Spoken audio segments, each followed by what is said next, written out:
এই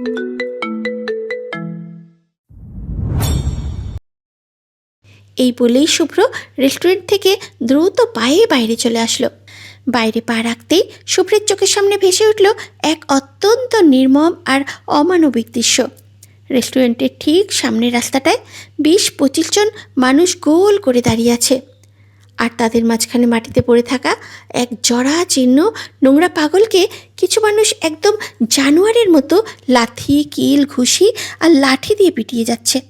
একদল মানুষ যেন সমস্ত বিবেক বিসর্জন দিয়ে ওই অসহায় পাগলটার উপরে নিজেদের গায়ের জোর দেখাচ্ছে। মাটিতে পড়ে থাকা পাগলটা তীব্র যন্ত্রণায় কুঁকড়ে যাচ্ছে, ধুলোবালির মধ্যে গড়াগড়ি খেয়ে ছটফট করছে আর বাঁচানোর জন্য আকুতি করছে। কিন্তু ওই হিংস্র মানুষগুলো মনের বিন্দু মাত্র দয়া হচ্ছে না। এই অন্যায় দেখে শুভ্রের মাথা গরম হয়ে গেল। সে নিজের গায়ের সমস্ত শক্তি এক করে সিংহের মতো গর্জন করে এক প্রচণ্ড ধমক দিয়ে চিৎকার করে উঠল, এই কি হচ্ছে? এটা কি? এখানে থামুন বলছি। একটা মানুষকে এভাবে মারছেন কেন? শুভ্রের সেই বজ্রকণ্ঠের ধমক আর বলিষ্ঠ উপস্থিতি দেখে লাঠি হাতে থাকা মানুষগুলো মুহূর্তের মধ্যে দমে গেল। শুভ্রের চোখ মুখের রাগ দেখে তারা ভয়ে ভয়ে এক এক করে পিছোতে শুরু করলো এবং পাগলটাকে মারা ছেড়ে দিল। চারপাশের ভিড়টা একটু হালকা হতেই শুভ্র ধীর পায়ে মাটিতে পড়ে থাকা সেই ছটফট করতে থাকা পাগলের দিকে এগিয়ে গেল। পাগলটা তখনও মাটিতে শুয়ে ব্যথায় গোঙাচ্ছে। তার সারা শরীর কালচে ধুলোবালি আর কাদা মাখা, পরনে একটা অত্যন্ত ময়লা দুর্গন্ধযুক্ত শার্ট, যা টেনে হিঁচড়ে জায়গায় জায়গায় ছিঁড়ে ছিন্ন ভিন্ন হয়ে গেছে। মাথার চুলগুলো জট পেকে জঙ্গল হয়ে গেছে। মুখে এক মুখ বড় বড় উস্কো খুস্কো দাড়ি। লোকটা নিজের হাত দুটো দিয়ে মুখটা ঢেকে এক কোণে গুটি সুটি মেরে পড়ে কাঁপছে।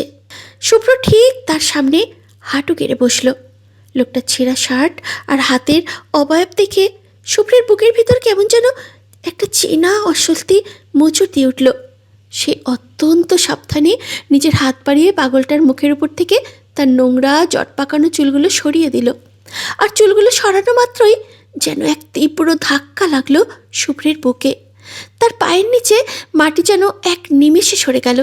ভালো করে লক্ষ্য করতেই শুভ্র দেখল এই উস্কো খুস্কো দাড়িওয়ালা নোংরা আর জরাজীর্ণ পাগলটা আর অন্য কেউ নয়, এই যে তাদের হারিয়ে যাওয়া ঈশান। 5 বছর আগে সেই সুদর্শন চওড়া বুকের ধবধবে সাদা ঈশান আর চরম নিষ্ঠুর বাস্তবতার আঘাতে ভালোবাসার মানুষ হারানোর তীব্র যন্ত্রণায় পুরোপুরি এক আস্ত পাগল হয়ে এই মাঝ রাস্তায় ধুলোবালি মেখে পড়ে আছে। ঈশানের এই মর্মান্তিক দশা দেখে শুভ্রের চোখ দুটো মুহূর্তে জলে ভিজে উঠল। তার মুখ দিয়ে কোনো কথা সরল না। চোখ থেকে টপ টপ করে নোনা জল গড়িয়ে ঈশানের সেই ধুলো বালি মাখা নোংরা গায়ের উপরে পড়তে লাগলো। তার বুক ছিঁড়ে এক দীর্ঘশ্বাস বেরিয়ে আসলো। সে ঝাপসা চোখে ঈশানের দিকে তাকিয়ে অত্যন্ত করুণ গলায় ডেকে উঠল, ঈশান। শুভ্রের গলার আওয়াজ পেয়ে ঈশান হঠাৎ চমকে উঠে আরও দূরে সরে গেল। সে ভয়ে কাঁপতে কাঁপতে নিজের ছেঁড়া শার্টের হাতাটা আঁকড়ে ধরে অবুঝের মতো বলল, মারবি না, মারবি না আমাকে। আমাকে যদি মারিস তাহলে শুভ্রার ভূত দিয়ে তোকে একেবারে মেরে দেবো। তুই জানিস প্রতি রাতে আমার শুভ্রা আমার সাথে দেখা করতে আসে। ধবধবে একটা সাদা শাড়ি পরে আসে, আর ওর সারা শরীর থেকে একদম আলো বের হয়। কি সুন্দর লাগে দেখতে। ঈশানের মুখ থেকে এমন অসংলগ্ন কথা শুনে শুভ্রের আর বুঝতে বাকি রইল না যে ভালোবাসার তীব্র আঘাতে ঈশান আক্ষরিক অর্থেই তার মানসিক ভারসাম্য হারিয়ে পুরোপুরি পাগল হয়ে গেছে। শুভ্র নিজের চোখের জল ধরে রাখতে পারল না। সে মুহূর্তের মধ্যে এগিয়ে গিয়ে ঈশানের সেই ধুলো বালি মাখা নোংরা শরীরটাকে নিজের শক্ত বুকের মাঝে জড়িয়ে ধরল। কিন্তু ঈশান এক ঝটকায় শুভ্রকে নিজের গা থেকে সরিয়ে দিয়ে নাক কুঁচকে বলল, সি কি ময়লা তো শরীরে, যা এখান থেকে দূরে যা। বলেই ঈশান আবার নিজেই পাগলের মতো খিলখিল করে হাসতে হাসতে পেটে হাত দিয়ে বলল, আমার বড্ড খিদে পেয়েছে রে। আজ অনেক দিন হলো আমি ভাত খাই না, আমাকে একটু ভাত দে না, দিবি খেতে? কথাটা বলেই ঈশান চোখের পলক ফেলে শুভ্রের মুখের দিকে খুব খুঁটিয়ে খুঁটিয়ে ভালো করে তাকালো। তার ধোয়াটে স্মৃতির পাতা থেকে যেন একটা চেনা অবয়ব ভেসে উঠল। সে হঠাৎ শুভ্রের হাতটা চেপে ধরে আহ্লাদিত গলায় বলল, এই তুই তুই তুই শুভ্রা না? হ্যাঁ হ্যাঁ হ্যাঁ, আমার মনে পড়েছে। তোর বাড়িতে তো আমার শুভ্রা থাকতো। জানিস শুভ্রা, শুভ্রা না মরেনি, আমার শুভ্রা এখনও বেঁচে আছে। ও প্রতি রাতে আমার কাছে আসে, আমাকে ওর কোলে মাথায় রেখে ঘুম পাড়িয়ে দেয়, পরম আদর, আমার মাথায় হাত বুলিয়ে দেয়। কিন্তু এই দুনিয়ার পচা মানুষগুলো কেউ আমার কথা বিশ্বাস করে না রে। সবাই বলে আমি নাকি পাগল হয়ে গেছি। কিন্তু আমি তো জানি আমি আমি একটুও মিথ্যা বলছি না। বলেই ঈশান তার অবশ হয়ে আসা দুর্বল শরীরটা নিয়ে কোনো রকমে টেনে টুনে উঠে দাঁড়ালো। নিজের মাথার জট পাকানো নোংরা চুলগুলো দুই হাতে পাগলের মতো টানতে টানতে সে সামনের দিকে হাঁটতে লাগলো আর বিড়বিড় করে বলতে লাগলো, কিন্তু শুভ্রার সাথে আমি আর কথা বলি না। ও একটা বেঈমান, আমাকে বলেছিল কোনো দিন ছেড়ে যাবে না, অথচ মাঝ রাস্তায় আমাকে পাকিয়ে দিয়ে নিজে একা চলে গেল।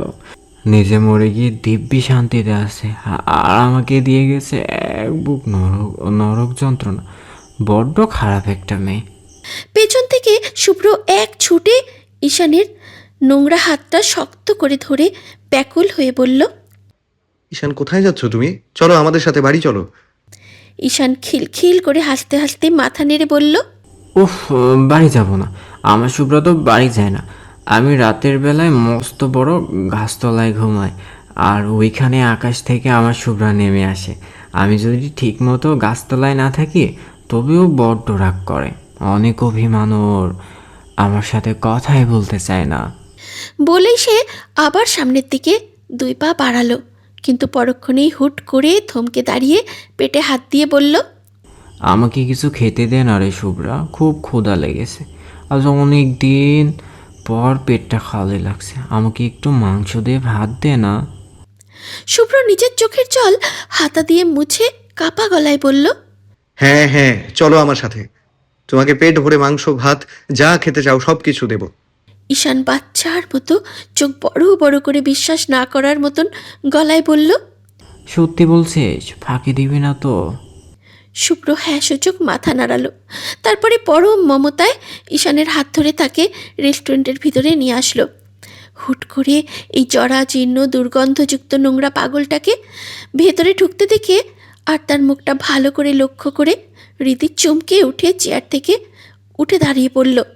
ঈশানের শরীরের এই বিভৎস ও করুণ অবস্থা দেখে রীতির মুখ থেকে কথা বলার মতন সব ভাষা যেন এক মুহূর্তে হারিয়ে গেল। এক সময়ের এত পরিপাটি চওড়া বুকের স্মার্ট সেই ছেলেটার আজ একই দশা। রীতি যেন নিজের চোখ দুটোকে বিশ্বাসও করতে পারছে না। সে বুকে হাত দিয়ে কাপা কাপা গলায় শুধু উচ্চারণ করতে পারল, ঈশান।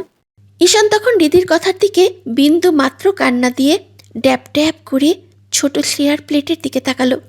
প্লেটে থাকা লালচে মাংসের টুকরোটা দেখে ক্ষুধার্ত ঈশানের চোখজোড়া এক অদ্ভুত তৃষ্ণায় ছলছল করে উঠল। সে আর এক সেকেন্ডও তর সইল না। এক টানে ছো মেরে 3 বছরের বাচ্চাটার প্লেট থেকে মাংসের টুকরোটা কেড়ে নিয়ে মুখে পুরে দিল। সে গোগ্রাসে সারা মুখে ঝোল আর মশলা মাখিয়ে এমন বন্যভাবে খেতে লাগলো যেন কত শত দিন ধরে সে মুখে একটা দানা অন্নও তোলেনি। 3 বছরের ছোট্ট শ্রেয়া তার প্লেট থেকে খাবার কিনে নেওয়া এই অদ্ভুত দাড়িওয়ালা মানুষটার দিকে অবুঝ আর অবাক চোখে তাকিয়ে দাঁড়িয়ে ঈশান হঠাৎ তার খাওয়া থামিয়ে মুখে ঝোল মেখে অবুজের মতো গোল গোল চোখে ছোট্ট শ্রেয়ার দিকে তাকালো।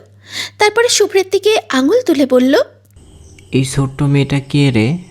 শুভ্র তার নিজের চোখের কোণের জলটা লুকিয়ে আলতো হেসে বলল, ও আমার মেয়ে শ্রেয়া।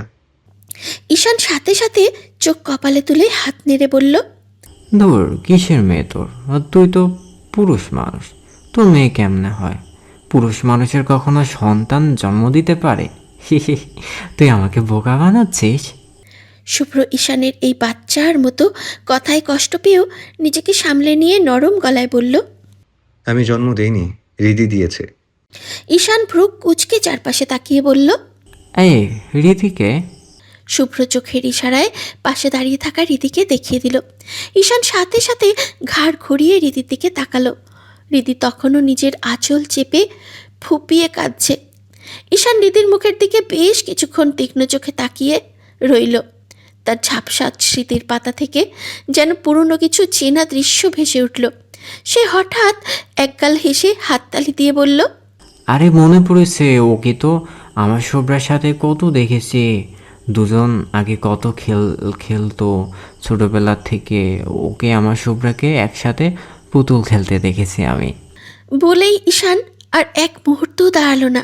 সে ধপ করে একটা খালি চেয়ারে বসে পড়ে এবার শুভ্রার প্লেটের দিকে হাত বাড়ালো। শুভ্রার প্লেট থেকে পোলাও নিয়ে সে গোগ্রাসে মুখ ভর্তি করে খাওয়া শুরু করলো। তার খাওয়ার ধরন দেখে মনে হচ্ছে সে কত যুগের এক অনাহারী মানুষ। পেটে যেন দিনের পর দিন কোনো দানা পানি পড়েনি। দেখতে দেখতে পুরো প্লেটের খাবার সাবার করে দিয়ে ঈশান একটা তৃপ্তির দীর্ঘ ঢেকুর তুলল। তারপরে শুভ্রের দিকে তাকিয়ে চোখ বড় বড় করে বলল, আমি না এখান থেকে কিছু খাবার সাথে করে নিয়ে যাই। আমার শুভ্রা রাতে আসে, ও আসলে ওকে এই পোলাও খেতে দেব। ও বড্ড ভালোবাসে। আমি তো আর ওকে ছাড়া একা একা সব খেতে পারি না। শুভ্র নিজের ঠোঁট দুটো শক্ত করে কামড়ে ধরে ভেতরের বুক ফাটা কান্নাটা কোনো রকমে আটকে রেখে ভাঙা গলায় বলল, হ্যাঁ ঈশান, সব সব নিয়ে নাও তুমি। কথাটা শুনেই ঈশান একগাল হাসল। তারপরে টেবিল থেকে অল্প কিছু পোলাও আর মাংস তুলে নিয়ে নিজের সেই ময়লা শার্টের ছেঁড়া কোনাটা মেলে তার মধ্যে পোটলা করে বেঁধে নিল। খাবারটা সযত্নে পেটের সাথে চেপে ধরে সে চেয়ার থেকে উঠে দাঁড়িয়ে বলল, আমি যাই রে শুভ্রা।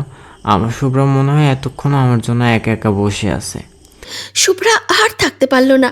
সে চট করে এগিয়ে গিয়ে ঈশানের দুটো কাঁধ শক্ত করে ধরে আকুল হয়ে বলল, কোথায় যাবে তুমি এই অবস্থায়? চলো আমাদের সাথে, বাড়ি চলো ঈশান। শুভ্রার ছোঁয়া পেয়ে ঈশান আবার ছিটকে দূরে সরে গেল।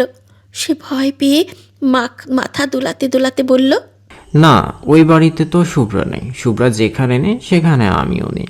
যদি শুভ্রা আবার ওই বাড়ি ফিরে আসবে, আমার সাথে আগের মতো দুষ্টুমি করবে, ঠিক সেদিন আমি তোর বাড়িতে যাব।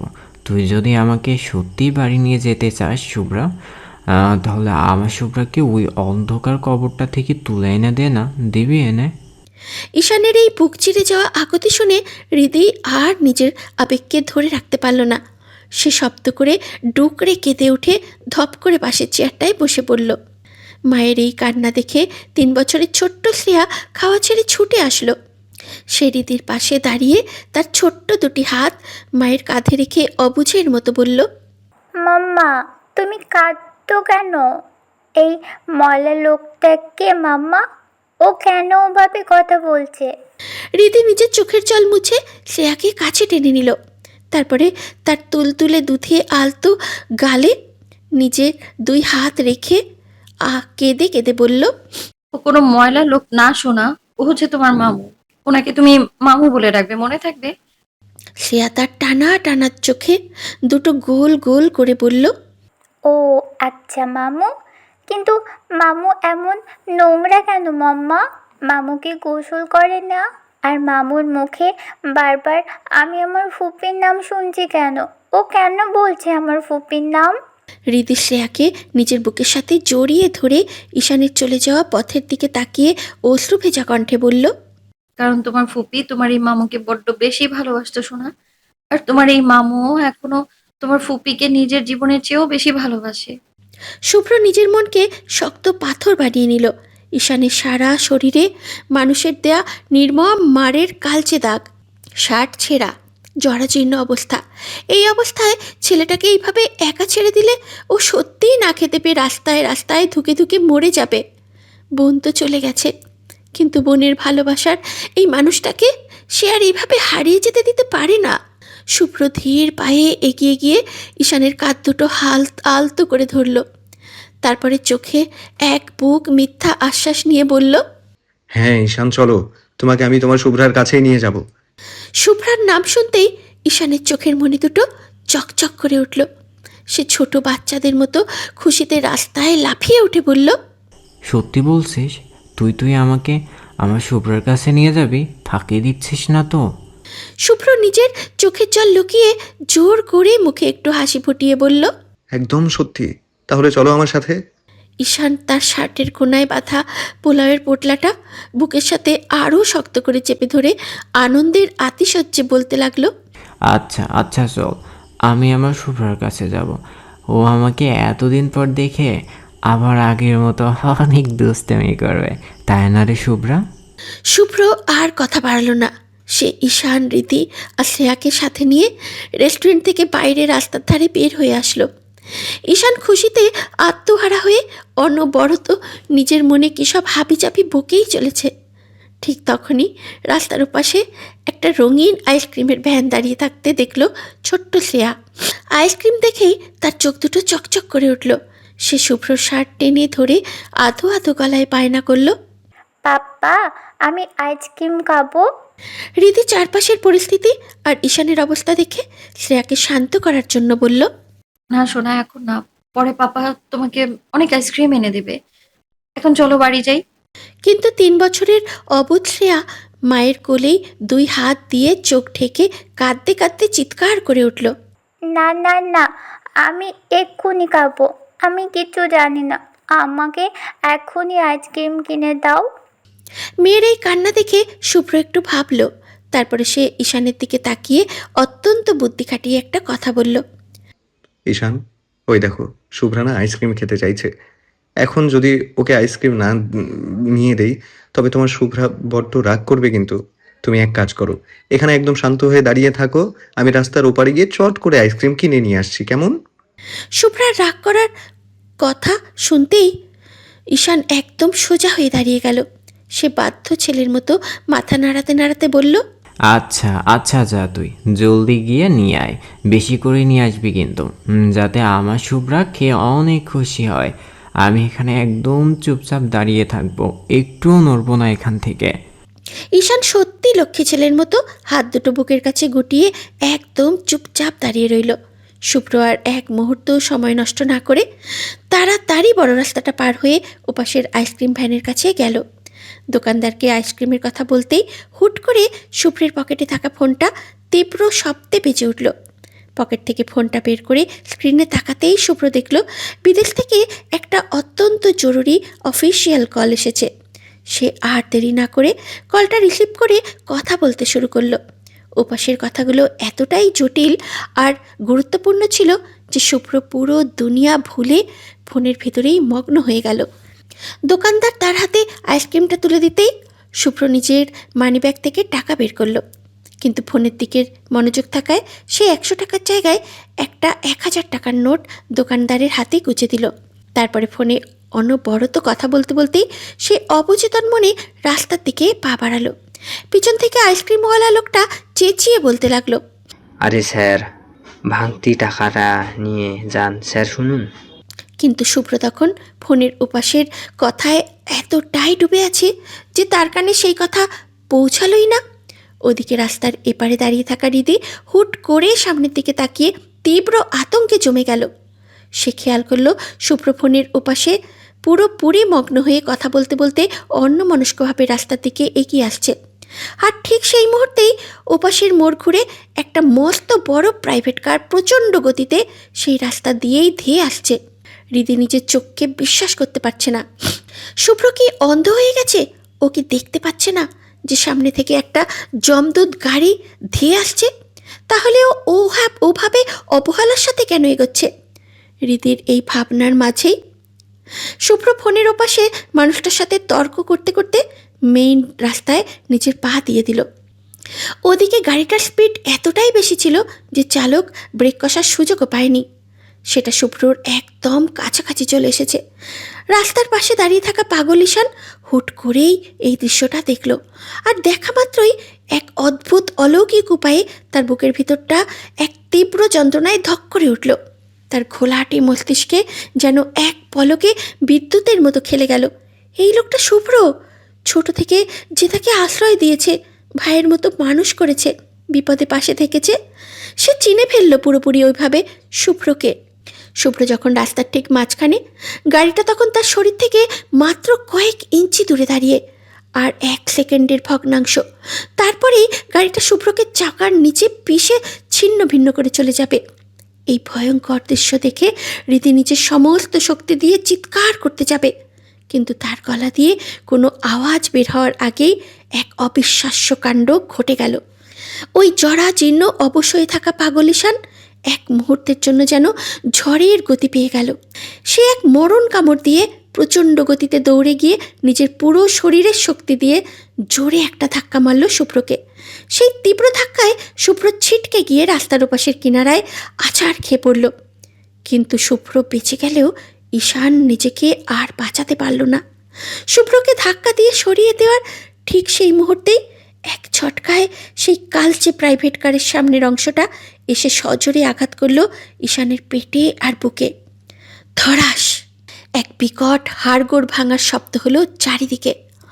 গাড়ির সেই তীব্র ধাক্কায় ঈশানের জরাজীর্ণ নোংরা শরীরটা শূন্যে কয়েক ফুট উপরে উঠে গেল। তারপরে চট করে বেশ খানিকটা দূরে পিচ ঢালা শক্ত রাস্তার উপরে আছাড় খেয়ে পড়ল। মাটিতে পড়ার সাথে সাথেই তার মুখ আর নাক দিয়ে গল গল করে তাজা শক্ত রাস্তায় মাথাটা সজোরে লাগার কারণে এক নিমেষে তার মস্তিষ্ক ফেটে গেল। আর দেখতে দেখতে সেই কালচে পিচ রাস্তার উপরে লাল রঙের একটা ছোটোখাটো বন্যা বয়ে গেল।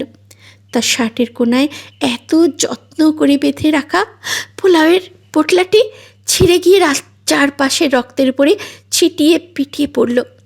শুভ্র রাস্তার ওপাশে মাটিতে শুয়ে থাকা অবস্থাতেই নিজের চোখের সামনে ঘটে যাওয়া এই নির্মম বিভৎস দৃশ্যটা দেখল।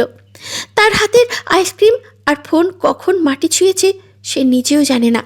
তার কলিজা কাঁপানো এক চিৎকার পুরো পুরানো ঢাকার আকাশ বাতাস কাঁপিয়ে প্রতিধ্বনিত করে উঠল। ঈশান, এক মুহূর্ত চারপাশের সমস্ত মানুষ এক জায়গায় জড়ো হয়ে মস্ত বড় ভিড় জমিয়ে ফেলল। গাড়িটা ততক্ষণে ব্রেক কষে দাঁড়িয়ে পড়েছে, কিন্তু শুভ্রের সেদিকে কোনো খেয়াল নেই। সে পাগলের মতো ছুটে এসে ঈশানের পাশে হাঁটু কেড়ে বসল। পিল ঢালা রাস্তা থেকে ঈশানের রক্তাক্ত মাথাটা পরম মমতায় তুলে নিজের কোলের উপরে নিয়ে ভাঙা গলায় চিৎকার করে বলল, তুমি এটা কি করলে ঈশান? কেন বাঁচাতে গেলে আমাকে? মরতে দিতে আমাকে কেন করলে এমন? মস্তিষ্কে প্রচণ্ড আঘাত লাগার কারণেই হোক কিংবা মৃত্যুর মুখোমুখি দাঁড়িয়ে ঈশানের ভেতরের সেই হারিয়ে যাওয়া স্মৃতিটা হয়তো পুরোপুরিভাবে ফিরে এসেছে। তার চোখে সেই ধোঁয়াটে পাগল ভাবটা এক নিমেষে উধাও হয়ে গেছে। সে নিজের শেষ নিঃশ্বাসটুকু নেওয়ার জন্য ছটফট করতে করতে হাঁপাতে হাঁপাতে অতি কষ্টে একটু হাসার চেষ্টা করে বলল, যার আশ্রয়ে আমি এত বড় হয়েছি বস, যার আশ্রয়ে শুভ্রা নামক একটা পবিত্র মেয়েকে আমি নিজের জীবনে পেয়েছি, সেই মানুষটাকে আমি চোখের সামনে এভাবে মরতে দিই কী করে বলুন তো বস? ঈশানের মুখ থেকে এমন কথা শুনে শুভ্র আর নিজেকে ধরে রাখতে পারল না। সে অঝরে কাঁদতে কাঁদতে চারপাশে গোল হয়ে দাঁড়িয়ে থাকা উৎসুক মানুষের দিকে তাকিয়ে ক্ষিপ্ত হয়ে চেঁচিয়ে বলল, কি তামাশা দেখছেন আপনারা? জলদি একটা অ্যাম্বুলেন্স ডাকুন, কেউ প্লিজ, কেউ একটা গাড়ি ডাকুন। ঈশান শুভ্রের শার্টের হাতাটা তার রক্তমাখা হাত দিয়ে আলতো করে চেপে ধরে বলল, না বস, আমি আমি আর বাঁচতে চাই না। আমি আমার শুভ্রার কাছে যেতে চাই। যেতে দিন আমাকে আমার শুভ্রার কাছে। উপরে হয়তো বড্ড অভিমান করে এতগুলো বছর ধরে শুধু আমার জন্যই অপেক্ষা করে আছে। আমি ওর কাছে চলে যাব বস। এই নিষ্ঠুরতম মায়ার পৃথিবীতে আমি আর এক মুহূর্তও থাকতে চাই না। জানেন বস, আমি চাইলে অনেক আগেই নিজের হাত কেটে বা বিষ খেয়ে আত্মহত্যা করতে পারতাম, কিন্তু আমি করিনি। কারণ আমি আমার শুভ্রাকে কথা দিয়েছিলাম যে আমি নিজের কোনো ক্ষতি করব না। মনে মনে ভাবতাম যদি নিজের ক্ষতি করি তবে ওপারে গিয়ে শুভ্রা আমার উপরে বড্ড রাগ করবে, আর রাগ করে যদি ও আমার সাথে আর কোনোদিন কথাই না বলে। তাই আমি এই ভয়ে আত্মহত্যা করিনি, শুধু ছটফট করে অপেক্ষা করেছিলাম কখন আমার স্বাভাবিক মৃত্যু হবে আর আমি আমার শুভ্রার কাছে চলে যাব। আজ সেই মহেন্দ্রক্ষণ এসেছে বস। এই সুযোগ আমি কোনোভাবেই হারাতে চাই না বস। আমি শুভ্রার কাছে যেতে চাই, আমাকে যেতে দিন। শুভ্র একদম ছোট বাচ্চাদের মতো ডুকরে কেঁদে উঠল। ওদিকে হৃদিও শ্রেয়াকে কোলে নিয়ে এক ছুটে এসে ঈশানের পাশে হাঁটু কেটে বসল। ঈশানের মাথা থেকে গল গল করে রক্ত বের হতে দেখে সে আতঙ্কে কাঁপতে কাঁপতে কাঁদতে লাগলো এবং শুভ্রকে বলল, তাড়াতাড়ি হসপিটালে নিয়ে চলুন ওনাকে, এভাবে ফেলে রাখলে হবে না, এখনই নিয়ে যেতে হবে। শুভ্র এক অদ্ভুত শান্ত কিন্তু কান্নায় ভেঙে পড়া গলায় বলল। না রিধি। রিদি চরম অবাক আর ক্ষুব্ধ হয়ে বলল, মানে আপনি কি পাগল হয়ে গেছেন? এভাবে রাস্তায় ফেলে রাখলে তো ও এক্ষুনি মরে যাবে। শুভ্র আকাশ পানে তাকিয়ে এক দীর্ঘশ্বাস ফেলে বলল, মরতে দে ওকে, চলে যাক ওর শুভ্রার কাছে। এই স্বার্থপর পৃথিবীতে এইভাবে প্রতিদিন তিলে তিলে নরক যন্ত্রণায় ভোগার চেয়ে ওর মরে যাওয়াটাই অনেক ভালো। মরতে দে ওকে।